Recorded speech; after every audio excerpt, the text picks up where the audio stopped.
भाभी, मुझे लगता है कि आपका कुछ नहीं हो सकता। ध्रुव की बात सुनकर वो चारों मुस्कुराने लगे। आस्था ध्रुव की ऐसी बातें सुनकर और थोड़ा सा डर गई और सोचने लगी कि लगता है उसने कुछ ज्यादा ही गलती कर दी है। फिलहाल वो चुपचाप से अब उन सारे नारियलों को लेकर पंडित जी के पास गई और जल्दी उसने वो नारियल पंडित जी को थमा दिए और कहने लगी, पंडित जी, हमने 102 नारियल चढ़ाने की मन्नत मांगी थी और साथ ही साथ हमने 101 बार मंदिर की परिक्रमा करने की भी मन्नत मांगी है, तो क्या हम अपनी परिक्रमा आज पूरी कर सकते हैं? पंडित जी ने एक नजर आस्था को ऊपर से नीचे तक देखा और जल्दी ही उनकी नजर आस्था के कपड़ों पर लगे खून पर चली गई और साथ ही साथ उसके घुटनों से जो ब्लड निकल रहा था उस पर भी चली गई। तभी पंडित जी बोले, माफ करना बेटी, हम आपके नारियल तो कबूल कर सकते हैं, लेकिन आप इस हालत में मंदिर की परिक्रमा नहीं कर सकती। आपके घुटनों में काफी चोट लगी है और इस तरह हम नहीं चाहते कि किसी भी श्रद्धालु को कान्हा जी के मंदिर में आकर किसी तरह की तकलीफ हो। वैसे भी हमारे कान्हा जी तो सबके दुख हर लेते हैं, तो हम भला आपको दुख में कैसे देख सकते हैं। और हाँ, रही बात मंदिर में परिक्रमा करने की, तो आप किसी और दिन आकर परिक्रमा कर सकती हैं।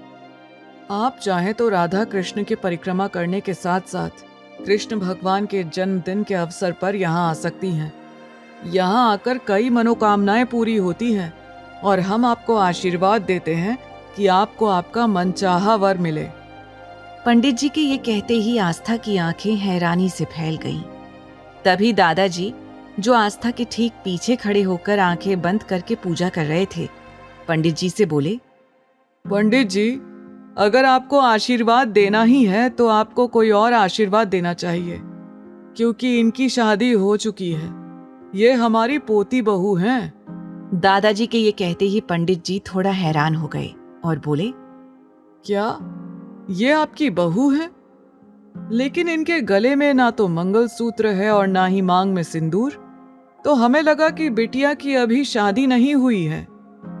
आस्था का ध्यान मंगलसूत्र और सिंदूर पर गया और वो भी हैरान हो गई।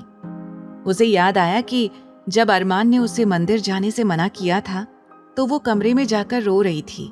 थोड़ी देर बाद जब वो मंदिर जाने के लिए तैयार हुई तो जल्दी में उसने मुंह धो लिया था और गलती से शावर उसके ऊपर चला गया था, जिससे उसके सारे बाल गीले हो गए थे।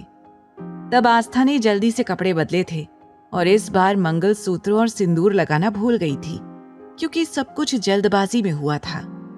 दादाजी हैरानी से आस्था को देखने लगे, लेकिन अगले ही पल शांत होकर बोले, तो क्या हुआ पंडित जी, अगर आस्था बेटी ने सिंदूर नहीं लगाया है तो अब लगा लेगी।